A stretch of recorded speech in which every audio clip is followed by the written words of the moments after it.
All right, Larry Kruger here from the Pig and a Pickle Krug Show with a little 49er video, a little update video on the Niners. Okay, Pig and a Pickle, the best barbecue in all of Northern California. Check them out in Emeryville and Corte Madera. They're open 7 days a week from 11 a.m. till 8 p.m. or until they run out. Pig and a Pickle, the best barbecue you're going to find. And this video is brought to you by Underdog Fantasy. I'm loving Underdog Fantasy. It's fantastic. Use that link in the description in the promo code Krug, and they'll match you up to $100. All right, this week in my underdog fantasy options, I'm going to go with Brandon Ayuk tonight over 5 receptions. Jake Moody higher than 1.5 field goals made. I do believe they'll try to get back and make Moody feel good. Brock Purdy higher than 1.5 passing touchdowns. I think he'll have 2 or more. Danielle Hunter's going to get a sack tonight. I'm pretty sure about that. He's higher than a half a sack. And then the gimme, courtesy of Underdog, is Kirk Cousins higher than 0.5 total yards. That is a lock as long as Cousins plays. All right, let's talk a little bit about the 49ers as far as an update on tonight's game. Niners and Vikings go in Minnesota on Monday Night Football to wrap up Week 7. Couple things. Trent Williams is not going to go. That means Jalen Moore is going to go at left tackle. That's a major, major spot for the 49ers. Why? Because the Vikings defense sends a blitz 57.9% of the plays. That's the most in the league. They blitzed the Bears over 71% of the dropbacks. Greg Williams, Greg Williams was the defensive coordinator of the DC Defenders of the XFL, and but Vikings defensive coordinator Brian Flores definitely is the blitz happy guy right now in the NFL. I mean, he is the guy who sends the most blitzes. In his final 2 seasons with the Dolphins, Miami finished top 2 in blitz percentage, and then he was spent 1 year in Pittsburgh with Mike Tomlin, and then he was hired as the Vikings defensive coordinator, and they blitz a ton. And he's got Danielle Hunter, who leads the league in sacks with 8. And you're going to see a bunch of exotic blitzes, and then they got other guys: DJ Wanham, Pat Jones, Marcus Davenport's hurt, so those 3 have combined for 44 pressures to complement Hunter. Davenport is out, so you don't have to deal with him, but no Trent Williams. He was listed as doubtful. He's now listed as out with an ankle injury, and that means Jalen Moore makes the start. And now Jalen Moore has practiced every Wednesday with the Niners. He got lots of practice time this summer. He's been in the organization for a while. He'll be making his 6th career start against the Vikings tonight. And the offensive line, for the most part, for the 49ers has held up. They've allowed only 39 pressures through 6 games. That's the 8th fewest in the league. Brock Purdy's only been sacked 8 times all year. So, it's going to be interesting to see, can Jalen Moore stand up and block Danielle Hunter. Now, I doubt he's going to get the solo matchup. They'll probably put another body over there, try to chip Hunter as often as possible, try to combo block him, probably try to run away from him. But they will keep an account of Danielle Hunter because you're not going to let Hunter just ruin your day. So there you go. That's the biggest story of the day. Trent Williams is out and Jalen Moore is in at left tackle. So that's a major part of tonight's ball game for sure. Now, the other angle on this thing is there is no Deebo Samuel. He's out at least through the bye week and maybe longer with a hairline fracture of his shoulder.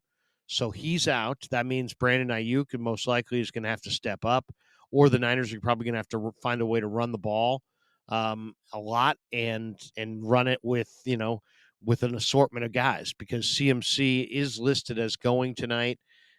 He will not be 100%. My guess is that they will get CMC into the game, get him some touches, try to get a lead, and if they can, get him out of the game as fast as possible. So I would like to see a lot of Jordan Mason. Just from listening to Kyle Shanahan this week, I get the feeling that he's going to lean heavily on Elijah Mitchell. That's fine, but it's time for Mitchell to really start running the rock. I mean, Mitchell has not looked nearly as good this year as he has in years gone by, and I don't know if that's inactivity or injury or what it is, but he has not looked as good. Now, the advantage of Mitchell over Mason is Mitchell doesn't fumble. He hardly, if ever, fumbles. Knock on wood that trend continues. He's been very, very reliable. He's going to hit the right hole at the right time. He's going to pick up the blitz. He's going to do all those things that you need to see your running backs do correctly in the pass game. He's going to do that, but he's not as dynamic as J.P. Mason. J.P. Mason, in my mind, has been the better of the two players this year. Mason is big and powerful, and as is to me looking the best he's ever looked. He showed up in camp this summer weighing about 230 pounds, and he's just an absolute monster. Two steps, he's almost at full speed. He's a very impressive runner. Now, through 6 games, Mason has 21 carries for 117 yards, 5.6 a carry. He's had a 26-yard touchdown run. He's had 2 total touchdowns. He's averaging 19.5 yards per game, and he's yet to fumble. So that's Mason's numbers. Elijah Mitchell has played 3 games this year. He's had 18 carries for 49 yards. So that's exactly what I'm talking about. He's averaging 2.7 yards per carry. One guy's averaging close to 6 yards a carry. The other guy's averaging 2.7 yards a carry. And yet Shanahan is intent on running the back with the 2.7 yards per carry. He's had a long of 18 yards.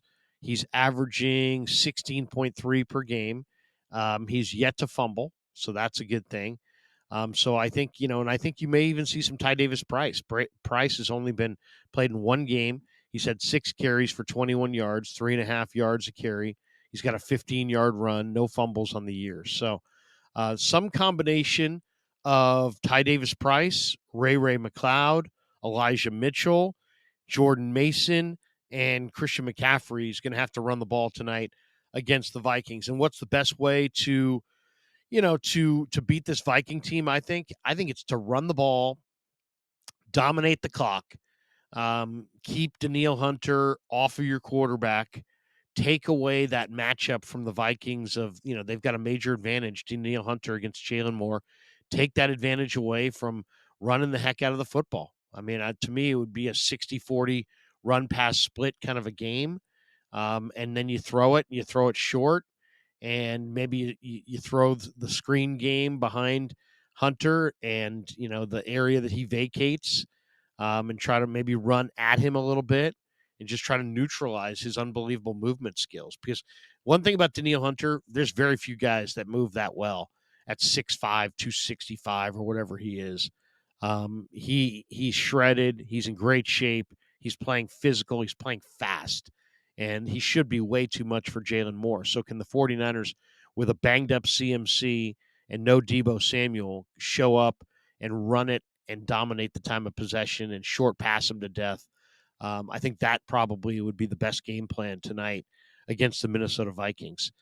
And then the other part of this game, I think that's really important, is you got to play from ahead. You got to play from ahead. You got to take away the Vikings' runs. They're not running it well. 32% of the Vikings' rush attempts last week against the Bears went for 0 or negative yards. So there is no Justin Jefferson. So Cousins will not have his number one receiver. Minnesota's backfield is Alexander Madison and Cam Akers. They also have Ty Chandler. Madison averages 3.9 per attempt. That's 25th of 35 running backs with at least 50 carries this year. He's got 320 yards on 82 attempts. So he's got more games with 40 or fewer yards, 3 than 90 or more yards, 2, and only 4 games with double-digit attempts. So, if you look at Minnesota, you stop their run, you get them into obvious passing situations, and then you tee off on Cousins. So Minnesota's averaged 2.4 yards per attempt in 3 games this year. So the 49er defense has allowed the 5th fewest yards in the league on the ground. So I think the real key in this game is defensively. Make Minnesota one-dimensional. Take away Madison, take away Akers, take away their run game, and don't allow them to dominate the time of possession. Because if they do, then when their defense gets on the field, then it's a fresh defense, and theoretically, if they've dominated the ball, they probably have some points, and it's a much closer ball game, and then you've really playing into their hands. So I think that's the game plan tonight, and that's what you're looking at. No Trent Williams, no Debo Samuel, Christian McCaffrey at less than 100%. Drake Greenlaw is going to be a game time decision. He's listed as questionable. That's a big one as well against the run. Can the 49ers stop the run without Drake Greenlaw? That's a big question tonight as well. All right, thanks to Pig and a Pickle for being the title sponsor of the Krug Show. Thanks to Underdog Fantasy as well. Make sure you use that link in the description and the promo code Krug, K-R-U-E-G, and they'll match you up to $100. And thanks to Underdog Fantasy for being a sponsor of the Krug Show as well. Thanks to all of you guys for supporting the Krug Show on YouTube.